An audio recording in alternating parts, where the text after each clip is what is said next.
السلام علیکم ورحمۃ اللہ وبرکاتہ۔ ناظرین، آج ہم آپ کو حج کا طریقہ سمجھانے جا رہے ہیں۔ ہم سب سے پہلے آپ کو بتائیں گے کہ 8ویں ذی الحجہ کو ہمیں کیا کرنا چاہیے۔ جہاں آپ ٹھہرے ہوئے ہیں وہیں سے احرام باندھیں اور تلبیہ کہنے لگ جائیں۔ احرام باندھ کر اب سیدھے مینا جانا ہے۔ مینا میں 5 وقت نماز پڑھنا اور اس مدت میں مینا ہی میں ٹھہرے رہنا سنت ہے، یعنی ظہر، عصر، مغرب، عشاء اور 9ویں تاریخ کی فجر بھی پڑھنا ہے۔ یہ نمازیں اپنے اپنے وقت پر پڑھی جائیں گی اور 4 رکعت والی نمازیں قصر کر کے پڑھی جائیں گی۔ یہ حکم باہر سے آنے والوں اور مکہ مکرمہ میں مقیم سبھی کے لیے ایک ہی حکم ہے۔ اللہ کے رسول صلی اللہ علیہ وسلم کے ساتھ اہل مکہ نے بھی حج کیا تھا، لیکن آپ صلی اللہ علیہ وسلم نے کسی کو پوری نماز پڑھنے کا حکم نہیں دیا۔ واضح رہے کہ مینا میں 9 ذی الحجہ کی رات کا قیام واجب نہیں ہے، البتہ اللہ کے رسول صلی اللہ علیہ وسلم کی سنت ہے، لہذا اسے چھوڑنا نہیں چاہیے۔ 9ویں تاریخ کی صبح طلوع شمس کے بعد اب عرفہ کو روانہ ہونا ہے۔ بہتر یہ ہے کہ اگر گنجائش ہو تو میدان عرفات میں جانے سے قبل مسجد عرفہ جائیں۔ ان تمام اوقات میں برابر تلبیہ پڑھتے رہیں۔ مسجد میں امام کا خطبہ سنیں اور ظہر اور عصر کی نماز قصر اور جمع کے ساتھ ظہر کے وقت پڑھیں۔ اگر مسجد میں جانا مشکل ہو تو اپنے خیمے میں جماعت کے ساتھ ظہر اور عصر کی نماز قصر اور جمع کے ساتھ پڑھے۔ اگر ہو سکے تو وہ تمام لوگ جو مسجد میں نہ جا سکیں مل کر پڑھ لیں اور خطیب کی آواز خیمے سے سن لیں۔ نماز ظہر و عصر سے فارغ ہو جانے کے بعد کچھ کھا لے سکتے ہیں اور پی لے سکتے ہیں۔ ضروریات سے فارغ ہو کر ذکر و اذکار اور دعاؤں میں مشغول ہو جائیں۔ یہ دن بہت ہی مبارک اور سال کا سب سے افضل دن ہے، اس لیے اسے غفلت اور لہو و لعب میں نہیں گزرنا چاہیے۔ اللہ کے رسول صلی اللہ علیہ وسلم کا فرمان ہے، سب سے بہترین دعا عرفہ کے دن کی دعا ہے، اور سب سے بہتر کلام جو ہم نے اور ہم سے قبل نبیوں نے کہا ہے وہ لا الہ الا اللہ وحدہ لا شریک لہ لہ الملک ولہ الحمد وہو علی کل شیء قدیر۔ یہ ترمذی کی روایت ہے۔ عرفہ کے میدان میں کہیں بھی ٹھہرا جا سکتا ہے۔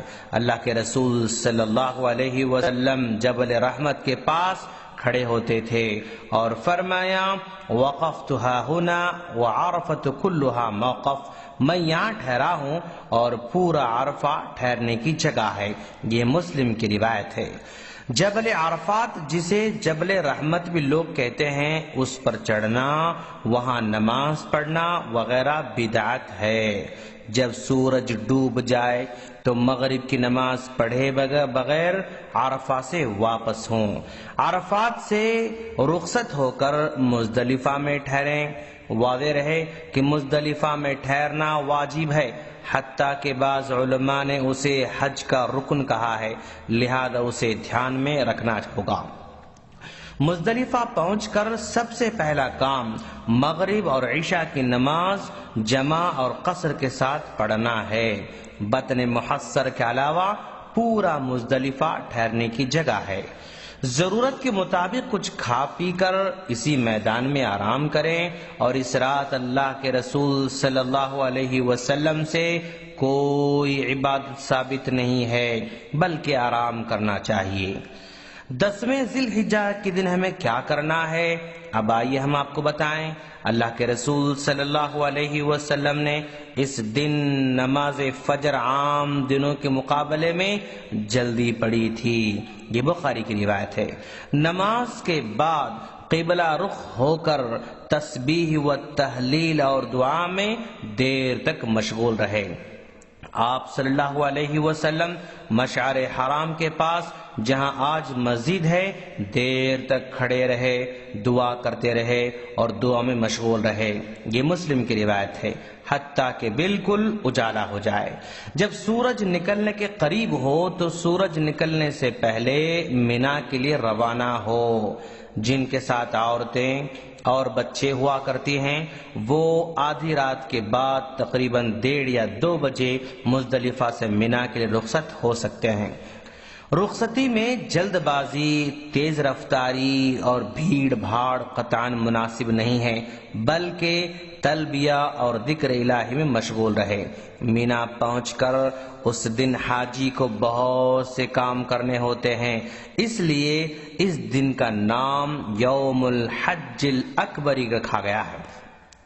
جمرہ عقبہ کو کنکری مارنا یہ مینا کی طرف سے سب سے آخری جمرہ اور مکہ کی طرف سے سب سے پہلا جمرہ ہے، اور قربانی بھی کرنا ہے اسی دن۔ اگر بینک میں پیسہ جمع کر دیا ہے تو اس کام سے حاجی کو فرصت ہے۔ اور تیسرا کام سر منڈانا ہے یا بال کو چھوٹے کرنا ہے، بشرطے کہ پورے سر کے بال چھوٹے کرائے جائیں، لیکن منڈانا افضل عمل ہے۔ اور اسی طرح طواف افاضہ بھی کرنا ہے، صفا اور مروہ کے درمیان سعی بھی کرنا ہے۔ یہ سارے کام جس ترتیب سے ہم نے بتائے ہیں اگر اسی ترتیب سے انجام دیے جائیں تو سنت ہے، البتہ ضرورت کے پیش نظر ان کاموں کو آگے پیچھے کر لینے میں کوئی حرج کی بات نہیں ہے۔ کنکری مارنے کے لیے کنکریاں مینا اور مزدلفہ میں کہیں سے بھی لی جا سکتی ہیں۔ ان اعمال میں صرف کنکریاں مارنا ایک ایسا عمل ہے جسے یوم النحر کو شام ہونے سے قبل یا بحالت مجبوری رات کو بھی مار سکتے ہیں۔ باقی دوسرے اعمال ایام تشریق میں سے کسی بھی دن کیے جا سکتے ہیں۔ 10ویں ذی الحجہ کو جمرہ عقبہ کے پاس پہنچے تو تلبیہ کہنا بند کر دیں۔ اب اس کے بعد سے تلبیہ کہنا سنت نہیں ہے، بلکہ تکبیر اور تحلیل کہنا مشروع ہے۔ کنکری کا دھونا اور یہ سمجھنا کہ کنکریاں مزدلفہ سے ہی لینا سنت ہے صحیح نہیں ہے، بلکہ ایسا عقیدہ رکھنا بدعت ہے۔ ہر کنکری الگ الگ ماری جائے اور مارتے وقت اللہ اکبر کہا جاتا ہے۔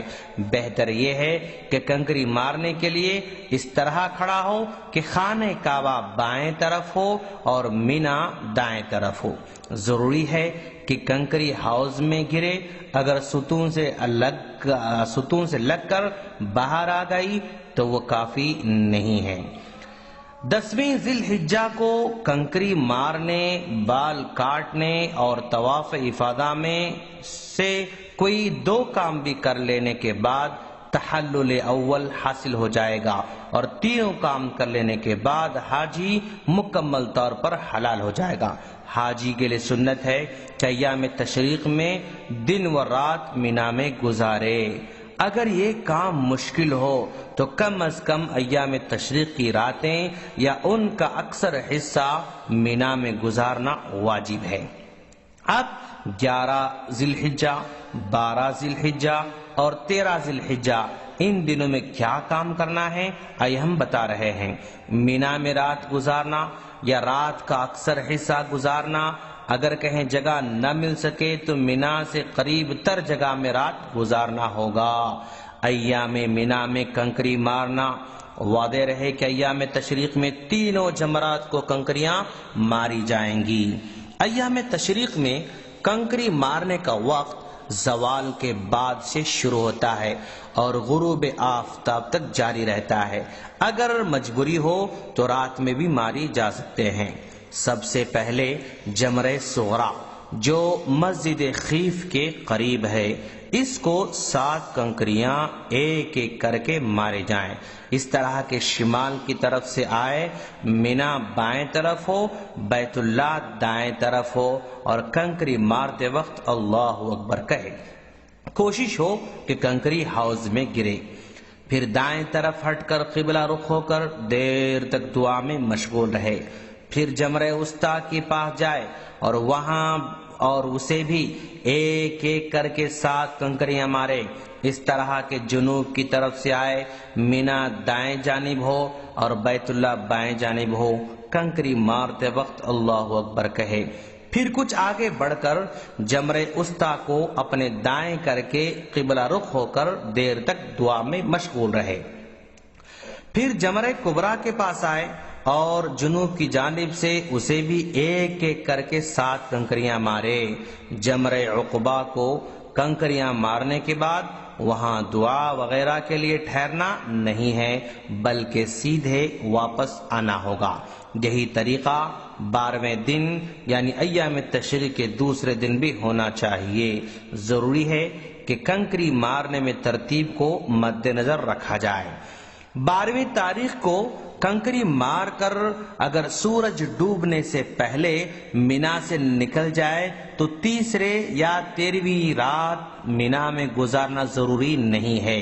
اگر 12ویں ذی الحجہ کو سورج غروب ہو گیا اور مینا سے نہیں نکلا تو تیسری رات گزارنا اور تیسرے دن کنکریاں مارنا واجب ہوگا۔